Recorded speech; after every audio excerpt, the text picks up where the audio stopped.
ഈ കൊച്ചുകുട്ടി എന്ന് പറയുന്ന ആദമാണ്. ആദം വന്നിട്ട് ഇവിടെ പാമ്പേഴ്സ് ഇട്ട ഒരു കുട്ടിയുടെ ഭരിക്കും.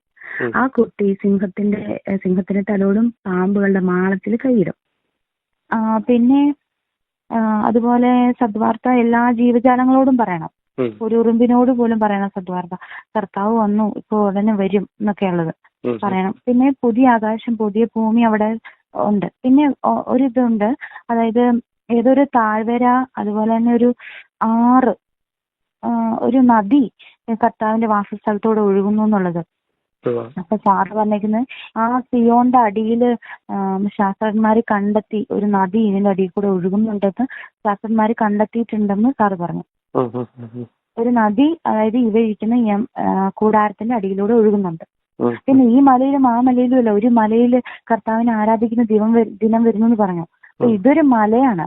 ഒരു മലയുടെ മുകളിലാണ് ഈ സിയോൻ സ്ഥാപിച്ചിരിക്കുന്നത്. അതായത് ബൈബിളിൽ പറഞ്ഞ എല്ലാ കാര്യങ്ങളും കറക്റ്റ് ആയിട്ടുള്ള ഒരു സ്ഥലമാണ്. പക്ഷെ അത് കുഴിയായിട്ട് നമുക്ക് തോന്നുമെങ്കിലും അടിഭാഗത്ത് മലയാണെന്നാണ് സാറ് പറഞ്ഞേക്കുന്നത്. നമുക്ക് തോന്നുന്നു ഇതൊരു സാധാരണ സ്ഥലമല്ലേന്ന്. പക്ഷെ ഇത് പക്ഷികളുടെ താഴ്വരയാണ്. ദൈവത്തിന്റെ ആലയത്തെ കുറിച്ച് പറഞ്ഞേക്കുന്ന എല്ലാം ഇവിടെയുണ്ട്. അതുപോലെ ഇവിടെ എനിക്ക് തോന്നുന്നു തൃശ്ശൂർ ഡിസ്ട്രിക്റ്റിൽ തന്നെ കുറച്ച് താഴ്ന്ന സ്ഥലമാണ് ഈ പറയുന്ന മുരിയാട് എന്ന് പറയുന്ന സ്ഥലം. ആ ഒരു പാടശേഖരം കുറച്ചുകൂടി താഴ്ന്ന സ്ഥലമാണ്. നമ്മൾ നോക്കുമ്പോൾ അങ്ങനെയാണ്, പക്ഷെ ഇതൊരു മലയുടെ മുകളിലാണ് ഇരിക്കുന്നത്. അടിയിലോട്ട് ഒന്ന് ആഴത്തിൽ കുഴിച്ചു പോയാല് ഒരു മലയാണ്, മലയുടെ മുകളിലാണ് ഇതിരിക്കുന്നത്. ഈ മല പൊങ്ങിപ്പോകും, ഈ മല എടുത്തോണ്ട് പോകും കർത്താവ്. ഈ മലയുടെ മുകളിൽ ഈ സിയോൻ വരും. ഈ സിയോൻ വരുമ്പോഴത്തേക്ക് സകല മനുഷ്യരും അത് കാണും. അങ്ങോട്ടേക്ക് നമുക്ക് മൂരികളുടെ നാടാണ് മുരിയാട്. അതും വചനത്തിലുള്ള ഒരു മൂരികളുടെ നാടെന്ന് ഏതോ ഒരു സങ്കീർത്തനത്തിലുള്ളതാണ്. സംഗീതത്തിലൊരു കൊട്ടേഷനാണ്. മൂരികളുടെ നാടെന്നോ മുരിയാടെന്നോ എന്നൊക്കെ പറഞ്ഞു. അങ്ങനെ വാക്ക് പോലും അങ്ങനെയായി. പിന്നെ ഇവര് താമസിക്കുന്നൊക്കെ ഒന്നിച്ചാണ്. അവിടെ വേറൊരാൾക്ക് പ്രവേശനമില്ല. പിതാവിന്റെ പേര് യേശു, പുത്രന്റെ പേര് ഇമ്മാനുവൽ, പരിശുദ്ധാത്മാവിന്റെ പേര് മെൽക്കിസദേക്ക്, മാതാവിന്റെ പേര് ജ്ഞാനം. ഓക്കെ, ഇതാണ് അവരുടെ ഒരു സംഭവം, ആ റൊട്ടീൻ. പിന്നെ ആരാധിക്കുന്നുണ്ട്, ജ്ഞാനമേ ആരാധന എന്ന് പറഞ്ഞിട്ട് പ്രാർത്ഥനകളുണ്ട്. അപ്പൊ മാതാവിനെ ആരാധിക്കുക തന്നെ ചെയ്യുന്നുണ്ട്. എന്തുകൊണ്ടാണ് ആരാധിക്കുന്നത് വെച്ചാല് ദൈവത്തിന് ജ്ഞാനമാണ്. ദൈവത്തിന് ജ്ഞാനം മാതാവാണ്. അതെ, ദൈവത്തിനെ ഉപദേശിക്കുന്നതും ജ്ഞാനമാണ്. എന്നാൽ അമ്മ അത് എളിമയായിട്ട് പരിശുദ്ധ പിതാവിന്റെ പുത്രിയായിട്ട് ഇരിക്കുന്നു. പക്ഷെ പിതാവ് വരും, പുത്രൻ വരും, പരിശുദ്ധാത്മാവ് വരും. പിതാവും ഭൂമിയിലേക്ക് വരും എന്ന് പറയുന്നില്ലേ? പുത്രൻ മാത്രമല്ല. വരുന്നുണ്ട്. പിതാവ് വരുമ്പോഴാണ് ഈ ഭൂമി ഉന്മത്തനെ പോലെ ആടി ഉലയുന്നത്. ഇത് വലിയ സംഭവങ്ങളൊക്കെ നടക്കും. ഭൂകമ്പങ്ങൾ ഒരു സൈഡില്, യുദ്ധങ്ങൾ ഒരു സൈഡില്. പക്ഷെ സിയോന്റെ മക്കളെ ദൈവം കൂട്ടിച്ചേർക്കും. അതായത് ഞാൻ നിങ്ങളെ കൂട്ടിക്കൊണ്ടു പോകുന്ന പറഞ്ഞേക്കുന്നത്. കൂട്ടിക്കൊണ്ടു പോണെങ്കിൽ നിങ്ങൾ അങ്ങോട്ട് വന്നാൽ പോരാ, നിങ്ങൾ എവിടെ ഇരിക്കുന്നു അവിടെ വന്നാലേ കൂട്ടിക്കൊണ്ടു പോകാൻ പറ്റുള്ളൂ. കൂട്ടിക്കൊണ്ടു പോകുന്ന് പറഞ്ഞാല് നമ്മുടെ അടുത്ത് വന്നിട്ടാ കൊണ്ടുപോകുന്നേ. അല്ല ഞാനിവിടെ നിൽക്കാൻ നീ അങ്ങോട്ട് വരാന്ന് പറഞ്ഞാൽ കൂട്ടിക്കൊണ്ടു പോലല്ല. അതായത് ദൈവം വരും. അപ്പൊ വലിയ സംഭവം ഇതുപോലെ വലിയ ഉന്മത്തിനെ പോലെ ആടി ഒളിഞ്ഞ് ഇങ്ങനെ സകലതും. അതായത് വിദ്യാഭ്യാസമുള്ള ആളുകളും അവിടെ ഉണ്ടോ? ഇതിനെ കുറിച്ചല്ല, അത്യാവശ്യം നല്ല വിദ്യാഭ്യാസമുള്ള ആളുകളൊക്കെ വിശ്വസിച്ച് അതിന്റെ അകത്ത് ഇരിക്കുന്നുണ്ട്. ഡോക്ടേഴ്സ് ഉണ്ട്, വക്കീലന്മാരുണ്ട്, നേഴ്സുമാരുണ്ട്. അവിടെ മലയാളം ബൈബിൾ അല്ലാതെ വേറെ ഇംഗ്ലീഷ് ബൈബിൾ ഒന്നും പരിശോധിക്കില്ല. ബൈബിൾ തന്നെയാണ്. അല്ല, ഒരു ഇംഗ്ലീഷ് വെർഷൻ പോലും അവർ പരിശോധിക്കില്ലേ? ഇല്ലില്ല. ഈ കൂട്ടിക്കൊണ്ടുപോകും എന്നൊക്കെ പറഞ്ഞ വാക്കുകള്, നമ്മള് മിക്ക വാക്കുകൾ ഇപ്പൊ ഈ പറഞ്ഞ സംഭവങ്ങൾ മലയാളം POC ട്രാൻസ്ലേഷൻ ആണ്. ഇതിന്റെയൊക്കെ മറ്റു വെർഷൻസ് നമ്മളൊന്ന് എടുത്തു നോക്കി കഴിഞ്ഞാൽ, അതായത് ഒരു ഇംഗ്ലീഷോ ഓൾറെഡി നമ്മുടെ സഭ എന്ന് പറഞ്ഞാൽ ആധുനിക സഭ എന്ന് പറഞ്ഞാൽ കത്തോലിക്ക സഭയാണ്. അതാണ് സഭ, ബേസിക് സഭ. അവിടെ നിന്ന് പിരിഞ്ഞു പോയതാണ് എല്ലാം. പെന്തക്കോസ് ആണെങ്കിലും എന്താണെങ്കിലും ഇതിനകത്തുനിന്ന് പോയതാണ്. ബേസിക് സഭ ഇത് തന്നെയാണ്. പിന്നെ അരാജകത്വത്തിന്റെ മനുഷ്യൻ മാർപ്പാപ്പ ഏറ്റവും വലിയ സാത്താനിക് ഇതാണ്. അവിടെ പ്രത്യക്ഷപ്പെടും. എവിടെ വിശുദ്ധ സ്ഥലം എന്ന് പറഞ്ഞാൽ എവിടെയാണ്? അത് പോപ്പിന്റെ ആലയമാണ് വിശുദ്ധ സ്ഥലം. അതിവിശുദ്ധ സ്ഥലത്ത് എന്താ പറയാ, അരാജകത്തിന്റെ മനുഷ്യൻ പ്രത്യക്ഷപ്പെടും. അതാണ് ആന്റി ക്രൈസ്റ്റ്. മാർപ്പാപ്പ ആന്റിക്രിസ്റ്റ് എന്നല്ല, ആന്റിക്രിസ്റ്റിന്റെ മാർപ്പാപ്പയുടെ സ്ഥാനം യെസ് ഓഫ് കോഴ്സ് മാർപ്പാപ്പ ആയിരിക്കാം. മാർപ്പാപ്പ തന്നെ ആന്റിക്രിസ്റ്റ് ആയിട്ട് വരും. അതായത് അവിടെ ആ സ്ഥാനത്ത് എന്താ പറയാ ആന്റിക്രിസ്റ്റ് വരും. അപ്പൊ അപ്പോഴും അവനും പറയുന്നത് ഞാൻ ക്രിസ്തുവാണെന്നാ പറയുന്നത്. ക്രിസ്തു എന്ന് പറഞ്ഞിട്ടാണ് പോപ്പിന്റെ ആ ആലയത്തിൽ അരാജകത്തിന്റെ മനുഷ്യൻ വരുന്നത്. പിന്നെ അപ്പച്ചനും ഇമ്മാനുവേലിനുള്ളവരെല്ലാരും വന്നുകൊണ്ടിരിക്കും. അപ്പം എന്തുകൊണ്ടാണ് ആദ്യം വന്ന പോലെ ഇമ്മാനുവേൽ ഇപ്രാവശ്യം വരാത്തത്?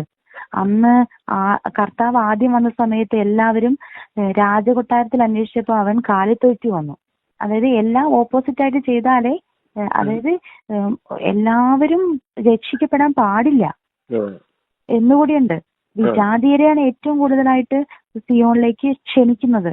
അവിടെ ഒരു വചനമുണ്ട്, എന്റെ മകന്റെ കല്യാണത്തിന് എല്ലാരും വിരുന്ന് വിളിച്ചു, ഒറ്റൊരാൾ വന്നില്ല. അപ്പൊ പിതാവായ ദൈവം ജാതിയുടെ ഇടയിലേക്ക് ഇറങ്ങി അവർക്ക് വിരുന്ന് കൊടുത്തുന്നൊരു വചനമുണ്ട്. അപ്പം ഇവിടെ അതായത് ഇപ്പം ഇങ്ങനെ ഒരു പഠനം അവിടെ ഉണ്ടോ?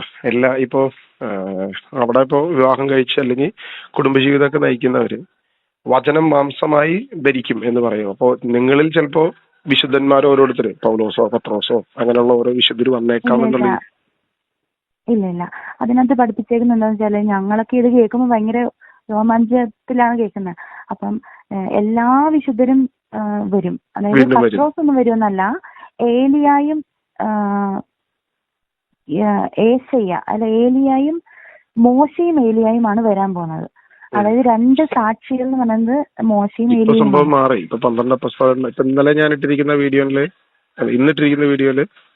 ഓഡിയോ കേട്ടറിയാം. ഇപ്പോഴത്തെ പഠനം എന്ന് വെച്ച് കഴിഞ്ഞാൽ എല്ലാ അപ്പോസ്തലന്മാരും വരുന്നു. പൊന്നാർ സാറ് മരിക്കുന്നതിന് മുമ്പ് വരെ ഞാൻ ഇവിടെ പോയിട്ടുള്ള ആളാണ്. സാറിനോട് നേരിട്ട് സംസാരിച്ചിട്ടുള്ള ആളാണ് ഞാൻ. അപ്പം സാറ് പറഞ്ഞ കാര്യങ്ങളാണ് ഞാൻ പറയണത്. അല്ല, സാറ് പഠിപ്പിച്ചതിൽ നിന്നും കുറച്ചുകൂടെയൊക്കെ എസ്റ്റാബ്ലിഷ്ഡ് ആയിപ്പോ. അതായത് ബേസിക് അതൊക്കെ തന്നെ സാറ് പഠിപ്പിച്ച സാധനം. സാറെന്നല്ല, അങ്ങോര് അയാള് പഠിപ്പിച്ച സാധനം തന്നെ ബേസിക്. പക്ഷെ അത് കഴിഞ്ഞ് അതിൽ നിന്നൊക്കെ പുള്ളി ശരിക്കും പറഞ്ഞ ഡ്രോയിങ് മാഷ് മാത്രമായിരുന്നു, അല്ലാതെ ഒരു സ്കൂൾ വാദ്യാരൊന്നുമല്ല. നമ്മളോട് അതായത് എന്താ പറയാ, ധൈര്യത്തോടെ ഇത് സ്റ്റേജിൽ കയറി പ്രസംഗിക്കുന്നു. എന്ത് വന്നാലും എന്ന് വെച്ചാൽ നമ്മൾ കർത്താവിനെ കുറിച്ച് മോശപ്പെടുത്തി ഒരു വാക്ക് പറയുന്നില്ല.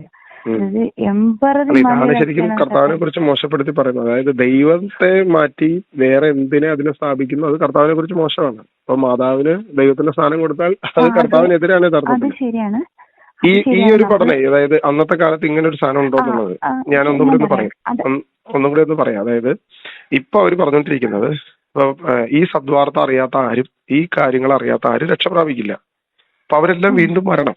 അപ്പൊ പത്രോസ് അടക്കം പൗലോസ് അടക്കം സകല അപ്പോസ്തലന്മാരും വീണ്ടും ജനിക്കണം. വീണ്ടും ജനിച്ച് ഈ ഭൂമിയിൽ വന്ന് കാര്യങ്ങൾ അറിഞ്ഞ്, അതായത് ഈ സദ്വാർത്ത കേട്ട് കാര്യങ്ങൾ ബോധ്യപ്പെട്ടിട്ടാണ് അവരെന്ത് ചെയ്യുന്നത്, രക്ഷ പ്രാപിക്കുന്നത്. അപ്പോ ആ പൂർണ്ണ രക്ഷയിലേക്ക് അവരും രക്ഷയ്ക്ക് വേണ്ടി കാത്തിരിക്കുക. അപ്പൊ അവര് വീണ്ടും നിങ്ങളിൽ ജനിക്കുമെന്നുള്ളൊരു പഠനം അന്നത്തെ കാലത്ത് ഉണ്ടോ എന്നുള്ളതാണ് എനിക്ക് ചോദിക്കുന്നത്. അന്നത്തെ കാലത്തില്ല. അന്ന് ഈ ഏഷ്യയൊക്കെ വരുന്നത് ഇവരുടെ ഇടയിൽ തന്നെയാണെന്നുള്ളൊരു പഠനം ഉണ്ടോ? ഏഷ്യ, അതായത് ഇപ്പൊ സാറ് ചോദിച്ച കാര്യത്തിനുള്ള ആൻസർ ഞാൻ പറയാം. അതായത് അന്ന് ഞാൻ പഠിച്ചത്, അല്ലെ അന്ന് എന്നെ പഠിപ്പിച്ചത് എന്താന്ന് വെച്ചാല്, മണവാളൻ വരാൻ വൈകി. എന്താണ് കാരണം? Traffic block. എന്താണ് ട്രാഫിക് ബ്ലോക്ക്? അതായത് കുട്ടികളെ നിയന്ത്രിച്ചു. അന്ന് ഇന്ദിരാഗാന്ധിയുടെ കാലത്തൊക്കെ 2 കുട്ടികളെ പാടുള്ളൂ. അതുപോലെ വന്ധ്യംകരണങ്ങള്, അതുപോലെ ഗർഭനിരോധന സംഭവങ്ങളൊക്കെ ഇവിടെ വന്നു. അപ്പം അവസാനത്തെ മനുഷ്യനും ജനിച്ചു കഴിയുന്നുള്ളൊരു വചനമുണ്ട്. അവസാനത്തെ മനുഷ്യൻ ആദമാണ്. ഓക്കെ, അപ്പൊ ആ ആദം ജനിക്കാൻ വരുന്നുണ്ട്. ആദം ആരാണ്? യൂദയുടെ രാജാവാണ്. രാജാവ്. അതുപോലെ ദാവീദാണ്. ദാവീദ് തന്നെയാണ് ആദം. അപ്പം ഈ ആദം ലാസ്റ്റ് മനുഷ്യനാണ് ആദം. ഒരു കൊച്ചുകുട്ടി പാമ്പേഴ്സ് ഇട്ട് ഈ ഇവിടം ഭരിക്കും.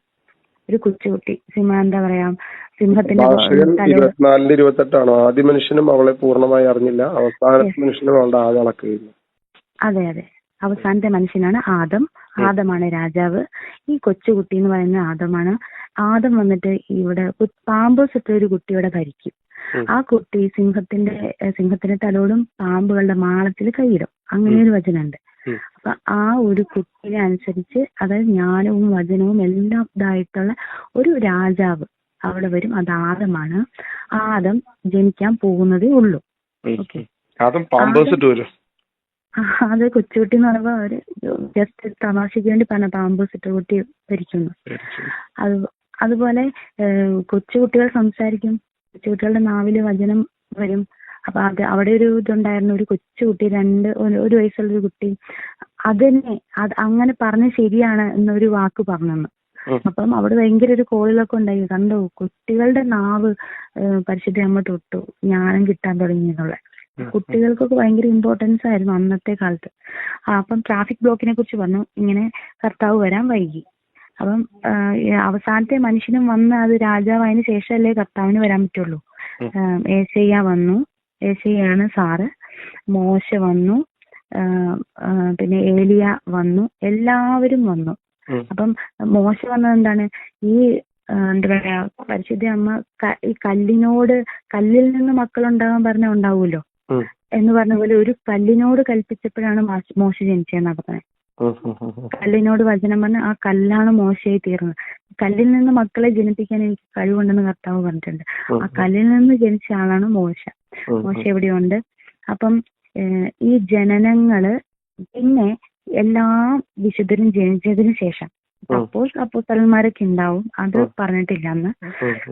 എല്ലാരും ജനിച്ചതിന് ശേഷം പിന്നീട് ജനിക്കുന്ന മക്കൾ മൊത്തവും ഈ സാത്താന്റെ മക്കളാണ്. അതായത് എന്താ ഒത്തിരി പറയുന്നുണ്ട്, മൃഗഭോഗങ്ങളെ കുറിച്ച് പറയാം. മനുഷ്യനെ അധപ്പതിച്ചു പോയല്ലോ. അപ്പൊ മനുഷ്യൻ ശരീരവും മനസ്സൊക്കെ അധപ്പതിച്ചു. അപ്പം ആത്മാവിനെ വർഷിക്കാതാവും, കർത്താവ് ആത്മാവിനെ വർഷിക്കാതാവുന്ന സമയത്ത് നിങ്ങൾക്ക് ജനിക്കുന്ന മക്കളിലെല്ലാം സാത്താന്റെ ആത്മാവ് കയറും. അപ്പൊ ആ സാത്താന്റെ ആത്മാവുള്ള മക്കളെല്ലാം അശുദ്ധിയുടെ മക്കളാണ്, സാത്താനിക്കാണ്. അവര് പിന്നെ സോദോം ഗൊമോറ പോലെ, സോദോം ഗൊമോറയെ കുറിച്ച് പറഞ്ഞില്ല, അതിലും പാവങ്ങൾ ചെയ്യുന്ന മക്കളായിരിക്കും ജനിക്കുന്നുണ്ടാവുക. കല്യാണം കഴിക്കാൻ പാടില്ല, ഭാര്യ ഭർത്താക്കന്മാർ തമ്മിൽ ബന്ധങ്ങൾ ഉണ്ടാവാൻ പാടില്ല.